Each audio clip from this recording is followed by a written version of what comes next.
జై శ్రీరామ్. నేను మౌనిక సుంకర. ఇప్పుడు క్రిస్మస్ వస్తుంది కదండి.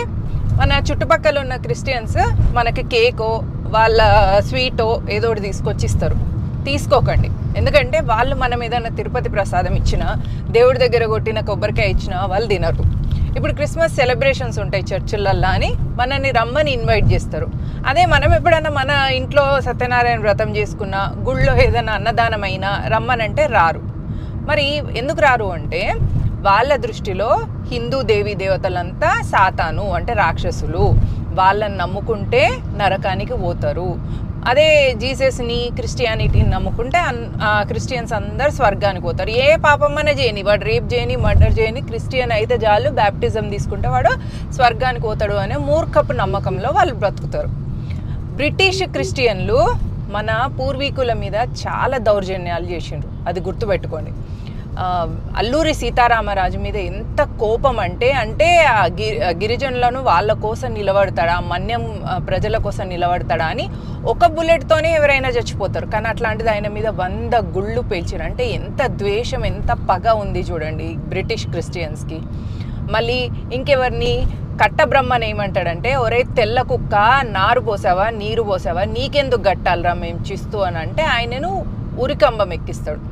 ఝాన్సీ లక్ష్మీబాయిని అయితే సజీవ దహనం అయినా కూడా మంచిదే కానీ నువ్వు బతికుండకూడదు అన్నంత పగ పెట్టుకుంటారు ఆమె మీద.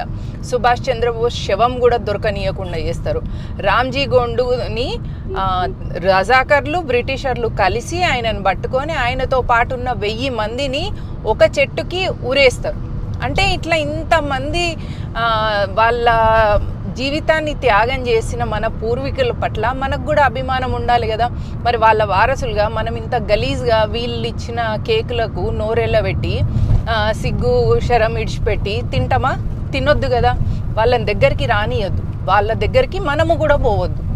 అయితే బ్రిటిషోడు 200 సంవత్సరాలు భారతదేశం మీద లూటీ చేసినా, ఏం చేసినా ఈ దేశాన్ని క్రిస్టియన్ దేశంగా మార్చలేకపోతున్నామని భావించి వాడు ఏమని ప్లాన్ వేసిండంటే, ఈ దేశంలో ఉన్నోళ్ళతోనే వీళ్ళను మత మార్పిడి చేస్తా, అంటే మన ఏళ్ళతోనే మన కన్ను పొడిపించుకోవడం కోసం మన వాళ్ళనే క్రిస్టియన్లుగా మతం మార్చి వాళ్ళ చేత మళ్ళీ మనల్ని మత మార్పిడి చేయించి ఈ దేశాన్ని క్రిస్టియన్ దేశంగా చేద్దామని పగబెట్టుకొని ఉన్నది బ్రిటిష్ క్రిస్టియన్ మతం.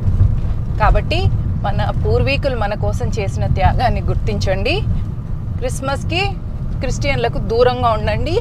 వాళ్ళ దగ్గర ఏమైనా షాపులు ఉన్నా కూడా కొనుక్కోకండి. వాళ్ళని ఆర్థిక బహిష్కరణ చేయండి. ఎందుకంటే క్రిస్టియన్లందరూ భరతమాతను అసహించుకుంటారు, క్రిస్టియన్లందరూ భారతదేశాన్ని అసహించుకుంటారు.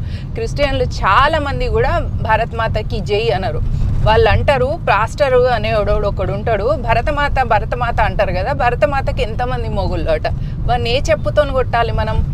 కాబట్టి వీళ్ళకు మన మీద, మన దేశం మీద, మన ధర్మం మీద ద్వేషం. మనతో ఎందుకు మంచిగా ఉంటారంటే మనల్ని మత మార్పిడి చేసి మనల్ని గొర్రెలుగా చేయాలి కాబట్టి మనతో మంచిగా ఉంటారు.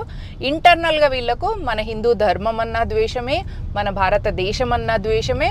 మన దేవాలయాలంటే అక్కడ సాతాను ఉంటాడు అనేది పిల్లలకు కూడా నేర్పించుకుంటారు వాళ్ళ పిల్లలకు. జాగో హిందూ జాగో, be proud to be a Hindu, be a Hindu. జై హింద్, జై భారత్.